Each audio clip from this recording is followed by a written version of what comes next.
इस एपिसोड के दौरान हमें ये पता चलेगा कि पास्ट में लुइस की माँ ने किस सीक्रेट को कैरी कर रही थी जिसकी वजह से लुइस को आज इतना कुछ झेलना पड़ रहा था। 77 चैप्टर की शुरुआत में हमें दो ट्विंस और उसके पापा को दिखाया जाता है, जहाँ पे काउंट ये बोल रहे थे कि अभी भी टाइम है, अगर तुम लोग चाहो तो लुइस के पास रुक सकते हो। बट यहाँ पे दो ट्विंस रोने लग जाते हैं कि वो उसके पापा के साथ भी रहना चाहते हैं और लुइस के साथ भी रहना चाहते हैं। तो उनके पापा काउंट उनको ये याद दिलाते हैं कि तुम लोगों ने एक प्रॉमिस किया था, क्या तुम्हें याद है? एक साथ सोलोमन जाके स्टडी करने का प्रॉमिस। तो तुम लोग अभी से अपना सब्जेक्ट डिसाइड कर लो, क्योंकि तुम्हें तुम्हारा प्रॉमिस निभाना ही पड़ेगा। और ये हमारी फैमिली का एक परंपरा है कि हम लोग प्रॉमिसेस ब्रेक नहीं करते हैं। ये सुन के दो ट्विंस एकदम जोश में आ जाते हैं एंड बोलते हैं कि ठीक है, हम लोग अपना प्रॉमिस जरूर पूरा करेंगे। यहाँ पे करीना बोलती है कि उसे स्वॉर्डशिप सीखना है और कार्ल बोलता है कि मुझे मैजिकल स्टडीज है वो करना है। दूसरी तरफ हमें लुइस और प्रिंस इड्रिस को दिखाया जाता है जो कि खुद स्टडी कर रहे थे। यहाँ पे हमें दिखाया जाता है कि लुइस एंड प्रिंस इड्रिस हर एक बुक को छान मारते हैं उस पास्ट को ढूंढने के लिए जो कभी दफना दिया गया था। प्रिंस इड्रिस लुइस को देख के बहुत ज्यादा वॉरिड फील करते हैं एंड बोलते हैं कि लुइस तुम थोड़ी देर के लिए सो क्यों नहीं जाती? बट लुइस बोलती है कि मैं सो नहीं सकती, अगर मैं सो जाऊंगी मुझे वो बंदा फिर से अपने ड्रीम में बुला लेगा और पता नहीं क्या क्या बोलने लग जाएगा। और वो बंदा हर बार मुझे ले जाने की बात ही बोलता है कि मैं कहीं और से आई हूँ, इसलिए मुझे वहां पे लौट जाना चाहिए। सच बोलो तो मुझे अभी सोने में भी डर लग रहा है। और मैंने पैलेस में भी कुछ सर्वेंट को भेज रखा है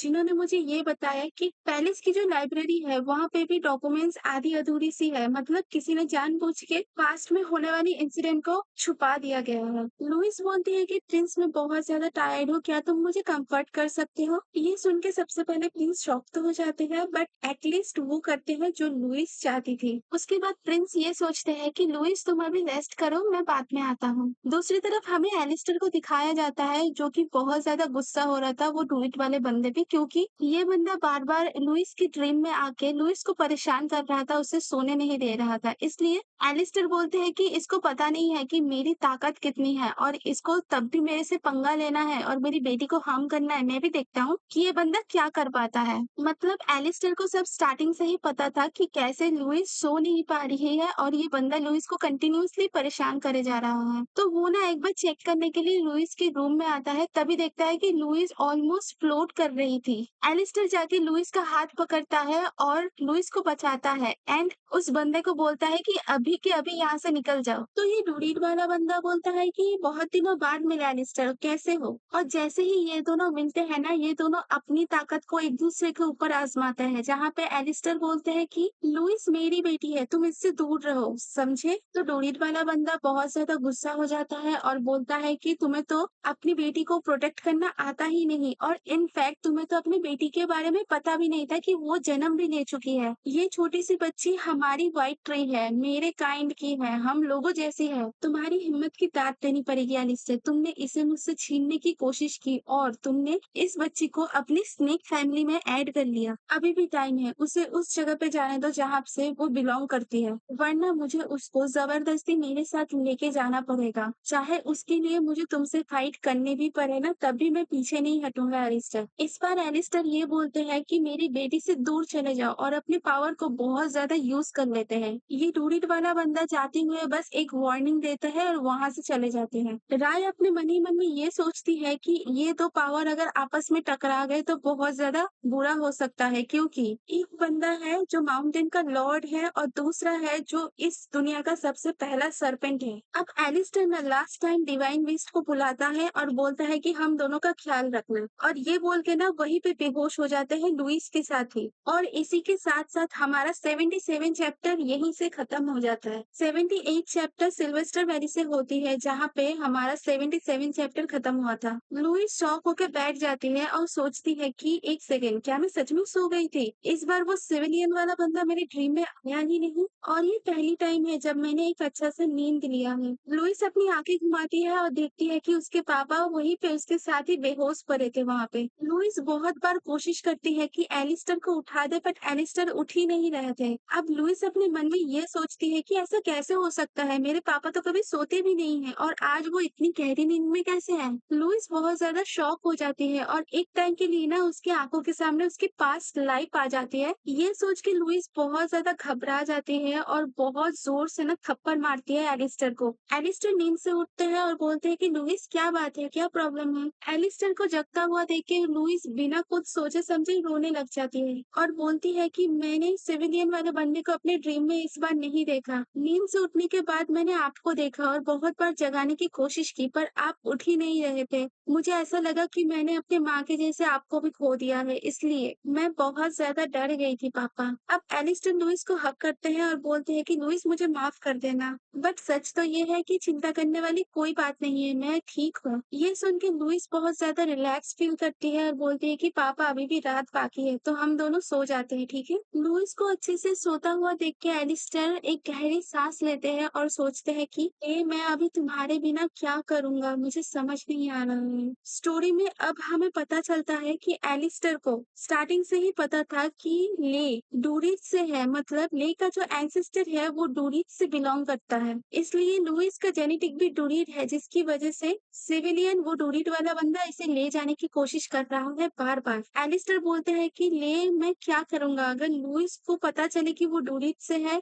और वो वहीं पे जाने के लिए रेडी हो जाती है, क्योंकि मैं डूरिट वाले बंदे से फाइट तो कर सकता हूँ पर मैं अपनी बच्ची को नहीं रोक सकता। इसके बाद हमें स्टोरी में ये पता चलता है कि ले स्टार्टिंग से ही बहुत ज्यादा स्ट्रांग थी, उसके अंदर डूरिट वाले सारे गुण मौजूद थे जैसे कि नेचर के साथ रहना, नेचर से बात करना और वो बहुत अच्छी सिंगिंग भी करती थी। और ले के जो एंसेस्टर थे मतलब ले के मम्मी पापा के भी मम्मी पापा वो डूरिट से बिलोंग करते थे, इसलिए ले के जैसे लुइस के अंदर भी फॉरेस्ट को समझना और उससे बात करना और उसी चीज को अपनी ताकत बना लेना बहुत अच्छे से आता है। पर एलिस्टर की जिंदगी में जो तूफान आया था 8 साल पहले उसकी वजह से एलिस्टर के पास कोई और चारा नहीं था ले को बेंजामिन के साथ साउदर्न की ओर भेजने के लिए, और उस जगह पे जो नेचर था वो डूरिट वाले बंदे के लिए तो बिल्कुल भी नहीं था। मान के चलो एक स्नोमैन को अफ्रीका में रख दिया गया हो, बट जैसे कि लुइस के अंदर एलिस्टर का डीएनए भी था इसलिए लुइस उस साउदर्न सिटी में भी सरवाइव कर जाती है और उसकी माँ सरवाइव नहीं कर पाती है।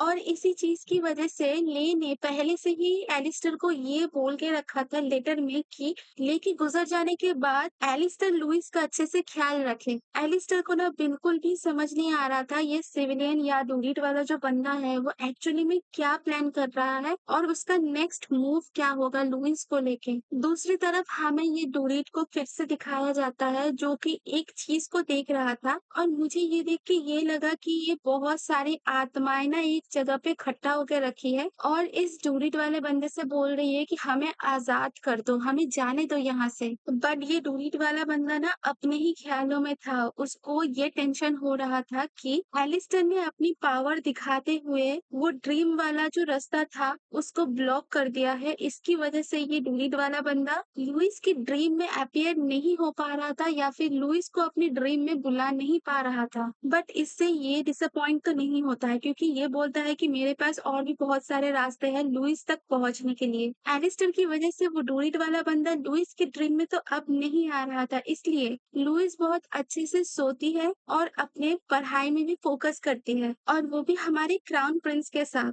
और एंड पे एलिस्टर लुइस को सब कुछ बता देते हैं कि उसकी माँ डोरिट से है और डोरिट वाला जगह कैसा था और ये सिविलियन या डोरिट वाला बंदा लुइस के पीछे क्यों पड़ रखा है। और लुइस समझ सकती है कि स्टार्टिंग में एलिस्टर ने लुइस को ये बात क्यों नहीं बताया था, इससे लुइस को और ज्यादा स्ट्रेस होता और प्रॉब्लम और ज्यादा बढ़ जाती, शायद इसलिए। लुइस के अपने ख्यालों में खो जाता हुआ देख के हमारे प्रिंस इड्रिस लुइस को बुलाते हैं। प्रिंस इड्रिस मुझे माफ करना, आप जब तक हमारे यहाँ पे रह रहे थे आपको बहुत ज्यादा तकलीफ उठानी पड़ी मेरी वजह से। अगर नेक्स्ट टाइम आप यहाँ पे रहने आए तो मैं इस चीज का अच्छे से ध्यान रखूंगी और थैंक यू सो मच, आप मेरे साथ उस टाइम में थे जिस टाइम मैंने अपने पापा से भी फाइट कर लिया था और मेरे पास कोई नहीं था। बट आप अपने पैलेस के लिए कब रवाना होने वाले हो? मैं शाम को निकलने वाला हूँ, मुझे पूरा दिन तुम्हारे साथ ही रहना है, इसलिए ये बोल के क्राउन प्रिंस अचानक से लुइस को किस कर लेते हैं और बोलते हैं कि लुइस चाहे रीजन कुछ भी हो क्योंकि इसकी वजह से ही मुझे तुम्हारे पास आने का मौका मिला है। क्राउन प्रिंस शायद अगर आप अभी चले जाओगे तो इसके बाद हम दोनों का मिलना जुलना बहुत कम हो जाएगा, क्या आपको पता होता है। ये सुन के क्राउन प्रिंस ना कंटिन्यूअसली लुइस को किस करने लग जाते हैं एंड एंड में बोलते हैं कि लुइस, इसकी वजह से मुझे तुम्हें और ज्यादा प्यार करने दो, क्योंकि पता नहीं ये मौका हमें फिर से कब मिलने वाला है। ये सुन के ना लुइस खुद ही जाके क्राउन प्रिंस को किस कर देती है और कंटिन्यूअसली करने ही लग जाती है, और क्राउन प्रिंस भी यहाँ पे थमने का नाम ही नहीं ले रहे थे। इसके बाद के सीन में हमें दिखाया जाता है कि सभी लोग क्राउन प्रिंस को गुड बाय बोलने के लिए ना गेट पे आते हैं, बट हमारे क्राउन प्रिंस ओनली लुइस के पास ही रहते हैं, और इसी के साथ साथ हमारा 78 चैप्टर खत्म हो जाता है। 79 चैप्टर के शुरुआत में हमें दिखाया जाता है कि क्राउन प्रिंस का कैरेज जो है ना वो सिल्वेस्टर वैली से निकल जाता है, और लुइस यहाँ पे अपने पापा को बोलती है कि पापा मुझे माफ कर देना, आप पहले से ही बहुत ज्यादा फ्रस्ट्रेटेड रहते हो और ऊपर से भी मैंने आपको बहुत ज्यादा पुश कर दिया था वो चीज जानने के लिए जो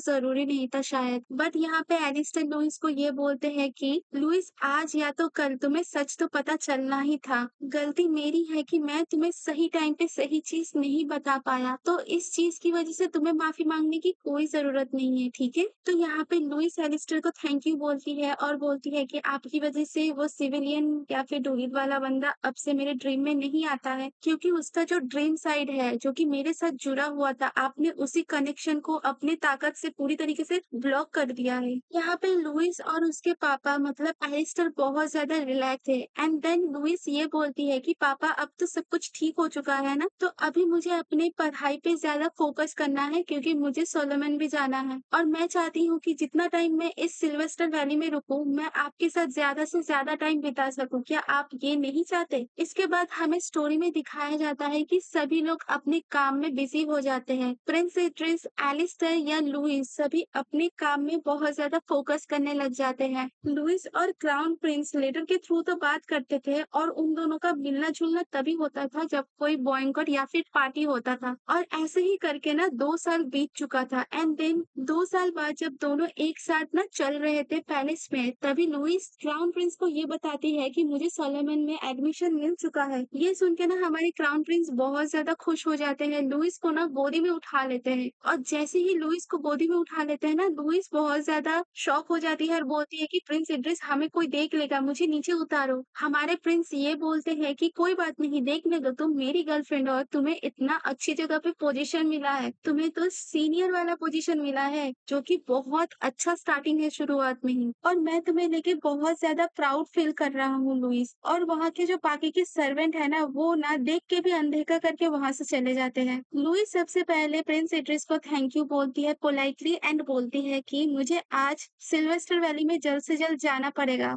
ये सुन के हमारे प्रिंस इड्रिस फिर से अपसेट हो जाते हैं, और आपको तो पता ही है जब ये दोनों अपसेट हो जाते हैं ये दोनों क्या करते हैं, और ये बात हमारे प्रिंस इड्रिस भी बोलते हैं कि लुइस, मैं बहुत ज्यादा अपसेट हूँ, तो तुम्हें मुझे कंफर्ट तो करना पड़ेगा, है ना। इसके बाद हमें सिल्वेस्टर वैली दिखाया जाता है जहाँ पे लुइस इसलिए वेट कर रही थी क्योंकि इतने सालों बाद वो ट्विंस सच में आ जाते हैं लुइस के पास। लुइस बहुत ज्यादा खुश थी उन दो ट्विंस से मिलके, बट यहाँ पे ये दो ट्विंस ना आके लड़ने लग जाते हैं, और लुइस ना उन दोनों को देख के ये बोलती है कि गाइस, तुम लोग सच में वैसे के वैसे ही हो जैसे तुम दोनों बचपन में थे, थोड़ा सा भी तुम दोनों के अंदर चेंजेस नहीं आया, बस तुम लोग थोड़ा हाइट में बढ़ चुके हो। और ये देख के हमारे काल की हालत फिर से खराब होने लगती है, क्योंकि काल को लुइस के ऊपर क्रश जो था, लुइस इन दोनों को वेलकम करती है सिल्वेस्टर वैली में और बहुत ज्यादा खुश भी होती है इन दोनों को देख के। इसके बाद हमें एक नॉर्मल लोकल मार्केट दिखाया जाता है जहाँ पे गेस व्हाट कौन था, मिस्टर अरहाई इसलर।